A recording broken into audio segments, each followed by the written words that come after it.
Hello and welcome to Dream Team Coach TV, brought to you by Betway. I'm Andy Taylor, and joining me are Nick Elliott, Henry Lewin-Tit, and a very special guest. He's a former Newcastle, Spurs and Marseille player. He's got 62 international caps and represented England at 3 major tournaments. It's Chris Waddle.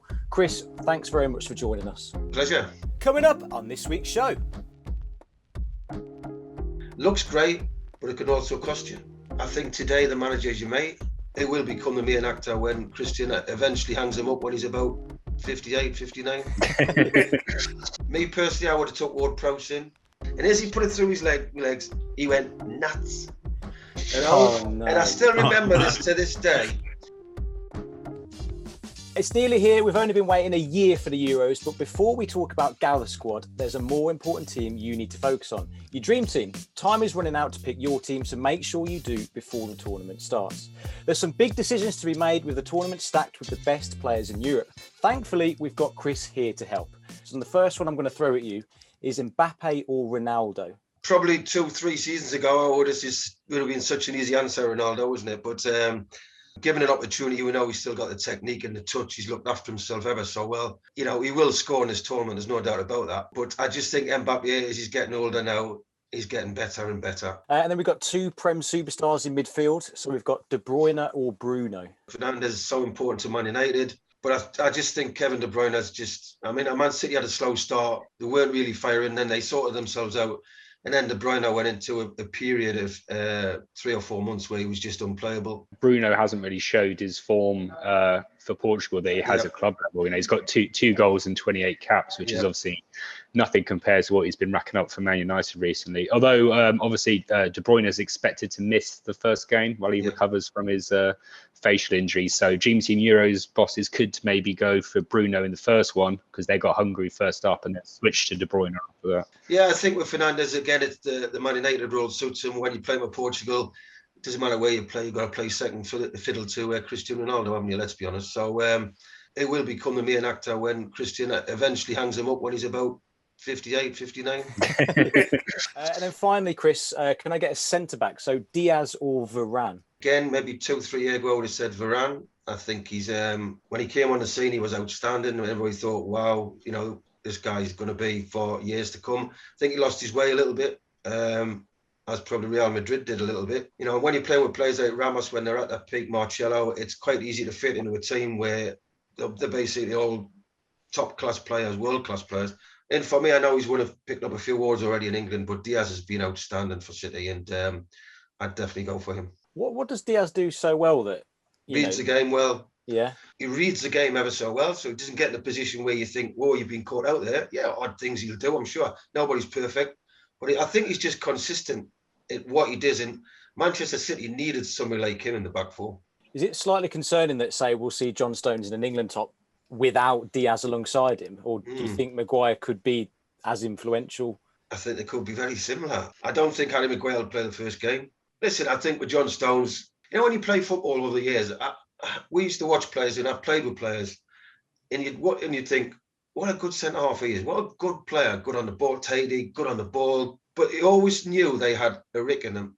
You just always knew they were going to give a chance to the opposition. But then probably he would argue the 95% of the good stuff I do is potentially worth it. I don't know. Yeah, but it's like anything else in the world. I can go back to Mike Pelletier. People will not say he played really well in the semi-final. Oh, he had a good tournament. It'll be, you missed the pen, didn't you? Yeah. It's always something people remember you of. Yeah. John Stones will always be brought up that last England game at Wembley when he got caught dawdling on the box.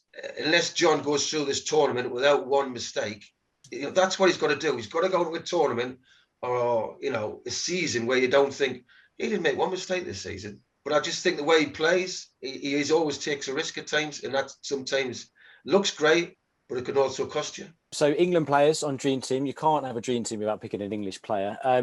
Who do you think is going to be England's top point scorer at the Euros? Well, I mean, everybody's talking about Harry Kane. Obviously, had a great season with Spurs, considering Spurs were so unpredictable this year, which Tottenham fans are probably used to that. Coming a little bit too deep for me for England. I like the way he comes into that to bring centre-halves out and defenders out. And you're great, you've got 2 runners in behind who can run and exploit the space. Now, if that works, great. But I think in the friendly I was at the first one, and watching then when the ball goes in the box, there's nobody there. I've got a feeling Mason Mount's going to have a really good tournament. I really think that. I'd be very surprised if Gareth doesn't pick him. He can score from dead ball situations. He can score from open play, which we've seen him do it for Chelsea. And, so I'm looking forward to thinking he could have a really, really good tournament with him. Champions League medal as well. It's got to give a lot of confidence. And just a quick reminder to keep an eye out for our bonus show with Chris, where we go into an in-depth preview ahead of England's opener against Croatia. Finally, so that's the big name sorted, but who do you think is going to have a breakout tournament? Is there any kind of names that potentially are going under the radar that you might get in your team? Denmark, for me, is a surprise. Will be the team to watch. I just like the way they play. They're very solid, play as a team. They have got a bit of creativity with Noah Eriksson. They've got players at some big clubs. Don't play regular, so they'll be quite fresh. So Denmark, for me, and another team I've got a sneaking feeling will get through the 16, and maybe we'll see how they go, will be Ukraine. Nice. Zinchenko's been left back for Man City. I watched them. They won 4 against Cyprus. I know Cyprus, no disrespect, I'm not the greatest up. But he played centre midfield and he was awesome. I mean, he was brilliant.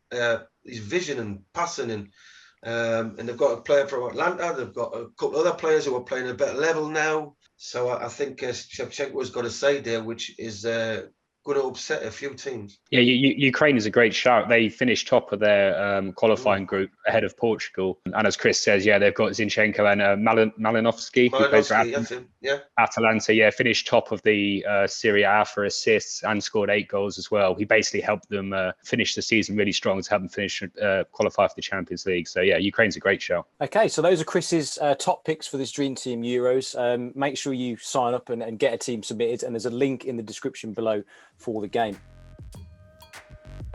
We can finally say it, football is coming home. The trophy is coming to England. That's right, the final is at Wembley. But will England be there? Are you happy with the squad generally? Do you think it's pretty well-rounded?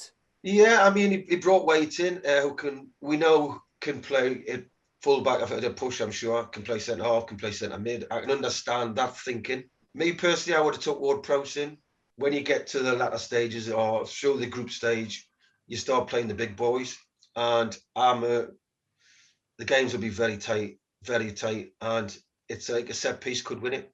Yeah, I mean, we can all turn around and say I'd rather have him than him, but realistically, the squad's looked quite solid. But when he had a chance to, unfortunately for Alexander to get the injury, when he had the chance then to think I can put another midfield player in now, or create a whatever type of player.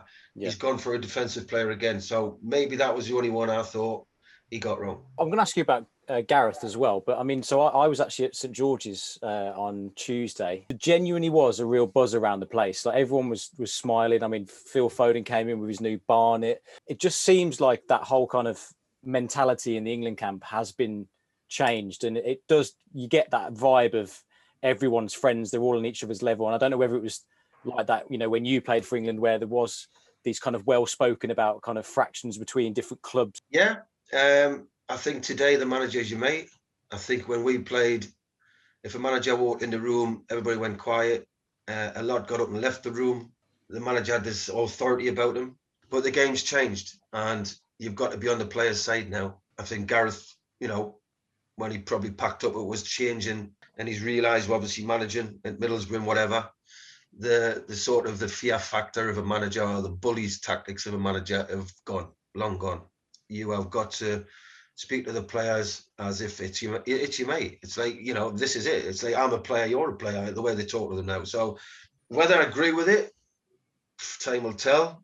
But I definitely think that's the way Gareth's gone down. Like, if I went to change when I played at a club side or wherever, and say I'd scored 2 and made 2, I would get, you should do that every week. So sit down, get a shower and go home. It would never be sort of, you are brilliant. Where I think today now, I think if you challenge players, you could lose them. What was it like as well, being in the England camp when you had players from different club teams there? Because it feels like, you've got Spurs players mixed with Chelsea, you've got United and Liverpool, and they all seem, obviously there was that thing with Gomez and Sterling a couple of years ago, but apart from that, they all seem very much matey, really. This doesn't seem, they can't put that rivalry aside, don't they? Yeah, I think when when I was 1990, 86, we had a great change. And it helps you to go a long way. You do really fight for each other. You've got a good camaraderie. 1990 was brilliant changing room. 86 was a great changing room. Then you roomed in twos. I don't know if they still do that. Probably room in ones now. I mean, it's a completely different game now. But if you haven't got the camaraderie and you're not pulling together, it doesn't matter if you're playing or not. You'll find it hard to get through a tournament where, as I say, in 1990, we had a laugh every day, every hour, basically. When you've got people like Gazza in the changing room, anything can happen. Terry Butcher loved a laugh. I loved a laugh. We used to just do silly things. We used to get the odd telling off from Sir Bobby. But deep down, I think he liked that. He could see that we were a team. And he knew that he didn't have to worry about that side of the game. I think I usually say Southgate's done a good job of building that camaraderie between the England squad. The only question marks, I suppose, would be whether tactically he's good enough to lead an England side to a trophy. What are your views about that? Well, I like the way he talks. I like Gareth. I've met him a couple of times. I like him. I think he's honest. And I like his interview. I think I saw 4 or 5 days ago when he's talking about when we play Croatia, when we play Scotland, when we play Czech Republic, the system will come into what we've looked at. You can't just go to the tournament and say we're going to play 4-4-2 or 4-3-3 or 3 at the back every game, because as we saw in the last World Cup in Russia when Croatia played 2 wingers, which killed our back 3. But after the way Gareth's talking now, it looks like we could play 3 in a game. We could play a back 4. We could play 3 in midfield. We could play 5 across. So in his mind, he must be thinking, I've learned. You would like to think he's learned from that. Because as I say, I thought when we played the wing-backs against Croatia, they played 2 out here, Wade. And all of a sudden, England's wing-backs thought, do I go? Do I stay? What do I do? Now maybe he's at half-time, he did go, we'll go to a back 4. This is not working. One thing that I've seen quite a lot, and especially on social media, is the Grealish, Foden, Mount debate, and potentially the fact that you could fit them all into the system. I mean, I don't know how you think about that. I think a lot of people would be keen to see maybe Grealish and Foden out wide, and then maybe Mount in the 10. I mean, is that something you think we could do or should do? This is going to be interesting. Again, if we go back to Gareth quickly there, Gareth's normally been a manager who picks people in form. So Jack Grealish plays for me. Phil Foden plays for me. Mount plays for me. Harry Kane plays for me. Yeah. So when they say, that means you're leaving Rashford out and you're leaving Sterling out, yeah, I am. Because their form's dipped. And Sterling's had a terrible season. Sorry about that, lads. That was probably Sterling English now. Ryan Sterling's had a poor season in his standards, I've got to say. The season before, couldn't miss, scored for England a lot, scored for Man City. This season, he seems to have come right off it. And I know Gareth picked Raheem Sterling a lot because of his work rate, the way he closes people down. And Gareth likes that. I think Mason Mount does it. I think he ain't got a problem with him. Jack Grealish is doing it more. Phil Foden will do it all day long. Yeah. So I could see, but I just wonder, and you can't really do this in the game, but I wonder if he's going to do this. I wonder if he's going to say to Raheem Sterling and Marcus Rashford, there's the shirt. There's Croatia. There's the shirt. If it's not happening, mate, I've got to take this off. And if these lads come on and do the business, you're out. I'm a Manchester United fan. I've been basically banging on about how good Luke Shaw's been, last season and this season. Do you think that plays into it at all with him and Shaw playing down their left-hand side together, and if Maguire does come in as well, that kind of connection those 3 players have got? Yeah, it's nice to know what players you're playing with. I remember when I was in Tottenham, I think we had 6-7 players in the squad once, Tottenham. Obviously, we know the game. We train every day. We know each other very well. So, yeah, of course it helps if you've got an understanding. But again, if he plays 3 at the back, will he play Luke Shaw as a wing-back?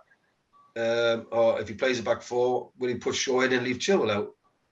There's all these things to look at, how they're going to organise that team. It's difficult, isn't it, for Southgate? Because on the one hand, you're absolutely right. No one would say that Sterling has played better than Grealish or Foden this season, but Sterling has done well for Southgate. Sterling has scored 10 goals in his last 14 games for England. From Southgate's point of view, he's saying, well, this guy's never let me down. And the same thing with Pickford, right? So Pickford's always played well for England, but then when it's so tough, because you look at when they're playing for their clubs and you think, well, what do I do? Do I stick with the guy that's never let me down, or do I bring this guy in is he going to suddenly bring his club form onto the international stage? every major tournament, there's a little injury issue that kind of always rears its head in the press. And I think this year's is Jordan Henderson. I'm sure we've all seen Roy Keane's comments about, what does he have a few card tricks? So Henderson's only played 45 minutes, in an England top, which is clearly not enough match fitness. Yeah. And then secondly, is that a real thing that a squad needs someone just around the place like Henderson? I mean, did you have anyone like that in the England setup where even if they were injured, they would have still been there either way? Not what I can remember. I don't think Bobby Robson was as loyal as that. I think, listen, one thing you got to look at is 2 years ago when they won the league, Liverpool, Jordan Henderson was basically football of the year. And then he was playing well. And he had to go and play centre-half, by the way, for a while. And he was playing well. He's a very good pro. And he's very vocal. He's very experienced. When you're in that changing room, I always remember when I went into England's setup, Brian Robson, England captain, led by example the way he played, followed fellow Geordie, helped us a bit. But Ray Wilkins was absolutely amazing. When you walk in a hotel and somebody greets you and all that, I thought he was going to carry me bags to my room. He was unbelievable. And I came down, I was absolutely petrified. 4 years earlier, I was working in a sausage factory and I was sitting with all these England players and I'm thinking, what am I doing here? And honestly, and Ray Wilkins came over, if you need any problem, come knock on my door, training, I'll warm up with you. Really got us to try and settle in. I can imagine Jordan Henderson being like that. If you have to say, Jordan, Race is injured or Phillips is injured, I'm going to have to start you. I don't think that would be a problem with Jordan Henderson's fitness. Now, maybe 2 games down the line, it may catch him up because there's no substitute for playing matches. You can train as hard as you want. Matches are different. But you could get 2-3 games easy out of Jordan Henderson. And influence on the changing room, his experience must be awesome. Yeah. So I've got no objection for Jordan Henderson being in. Yeah, and Roy Keane said he's good at this and carrying the water and clapping. He offers a lot more than that, I can tell you that now. And it's very nice when you walk in that hotel, and there's a lot of young players in that squad, by the way. I bet you Jordan Henderson sits down and talks to them and finds out their history and probably knows a lot of their history. And the guy will probably think, I can't believe Jordan Henderson knows that much about me. Now, I'll tell you a story. Ray Wilkins, when I first made my debut for Newcastle United reserves, we played Man United. Ray Wilkins was coming back from a hernia operation or something. And I couldn't wait to get started. I played centre forward then, and I was stood up front. 3 o'clock kick-off. There was about 10,000 there, reserve league. Rolled it back to Ray Wilkins. Got it off his feet. He went to hit a diagonal ball. I ran, keen as mustard. First 5 seconds of the game. Went to block it, and he nutmegged us. That was my first ever professional game. And as he put it through his legs, Ray was a Cockney, obviously, and he went nuts. And I still remember this to this day. I can still remember that the day. And when we joined up with England, eventually I did say, "Do you remember the reserve game you played?" And he went, "Yeah, I remember." I said, "Well, you remember that kid you nutmegged?" He went, "Yeah, I can't remember. Who was that?" I went, "That was me." And he went, "Listen, I've nutmegged some good players, mate." So anyway,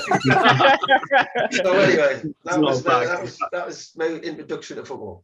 Just going back to Henderson, I mean, the point about the experience is kind of especially true for England because I think England have got the 2nd or 3rd youngest squad of the tournament. Yeah. Our average age is 24, 25, something like that. Obviously, that's kind of skewed a bit by Saka and Bellingham and stuff like that. But I think if it was a team like Italy or someone that's got loads of experienced players, then you might think if one of them's half fit, okay, we can leave him at home. But he's actually one of only 2 kind of properly experienced players we've got. So, unfortunately for England, there are some very good teams at the Euros. Thankfully, 3 of them are in the same group. The deadliest group of death we may have ever seen puts the current European champions against the current world champions. And then there's Germany. Chris, could we see a preview of the final potentially play out in this group? Yeah, definitely. What a group that is, isn't it? I mean, France, we've got a lot of respect for Portugal and obviously Germany. They've got great histories in football matches, these countries. Out of the 3, I think Germany will miss out. I think France will win it. I think Portugal could win it. So I'm going for them to be the top 2. I think Germany, he's tried to experiment over the last 2 years, 18 months, and it hasn't worked, and he's brought the old guard back. Which I'm not saying they haven't got a tournament in them. They're still playing with Bayern Munich, so there's still very good players, a lot of them. But I just think it's a tournament too much for them. I had the exact same feeling about Germany, and then that they won 7-0 the other day, didn't they? And then they're friendly, and it just, as an England fan, it just gives you that little fear of, I know. they look vulnerable, and suddenly here come tournament. Yeah, you could get them next round. I know it's psychological straight away. Germany have got this thing with England. I know England beat them in when Michael Owen got his hat-trick, and we still harp on about that. But apart from that one, we haven't really had a great deal to shout about them. I would like to play Germany in that next round if you get through. It's mentally, it'll be very, very difficult. And, and the Germans go, but, I spoke to a few German players, and I said, when you play England, he went, no. He said, we don't class England as a derby game or a big game. Our big game's Italy and Holland. If we lose to England, it's no big deal. So we take it into this game of England-Germany as take the Scotland game out of the way. It's probably the game where you want to win the most. Does anyone else find that really annoying to hear? That's really annoying me to think that Germany just don't see it as an important game to win. I spoke to Franz Beckenbauer. He was at coach in Marseille when I was there, and he said, no, we've never looked at England, even though we lost in '66 to England, and we've had good games with them, but we've never judged it as oh no, we've got England. This is a must-win match. Okay, that's enough of a warm-up. I think it's finally time to put our guests to the test, as Betway have set a 4-to-score football challenge for Chris. Chris, I have the names of your teammates from the Mexico 86 squad, and I need you to name as many of your teammates from that squad as possible in 90 seconds. Try and get yourself in the mindset of back in 86. There's 20, so it was a team of 22, so obviously 21 names that we're after. Okay, 3, 2, 1, go. Right, so I'll go Shilton, Bailey. Third goalie I'm struggling with. Seaman I'll go with. Right back was there was Fenwick, Butcher, Alvin Martin, Kenny Sanson, Gary Stevens. Gary Stevens at Tottenham.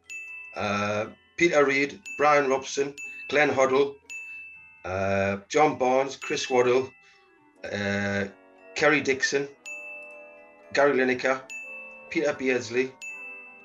I think I'm running short now. I mean, that seems like a lot of names.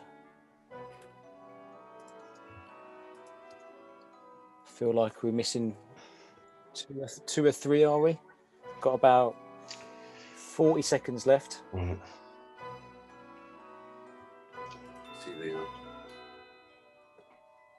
Clive Owen?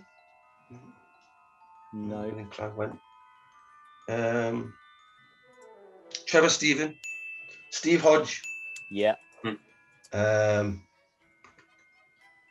mean, pretty much there, right? Jesus. Yeah. Can't get that. And how long have we got left? 10 seconds left. The goalkeeper, who's same name as lad who plays in the Premier League. Not really. Clemens played, didn't he? I kind of think the goalie, third goalie. And time. That's 90 seconds. So we'll just do our calculations. Chris, that's a great effort, though. I mean, any one of those that stand out you should have got? Talking about Ray Wilkins, I should have got him. Mark Haley I roomed with for a long time. Bear in mind, that's 1986. Yeah. We've had other guests on here. It's like name your teammates from 2012 or whatever. So exactly. I always remember it because it sticks in my head because it was a very good squad as well. It was very similar to the 90s squad.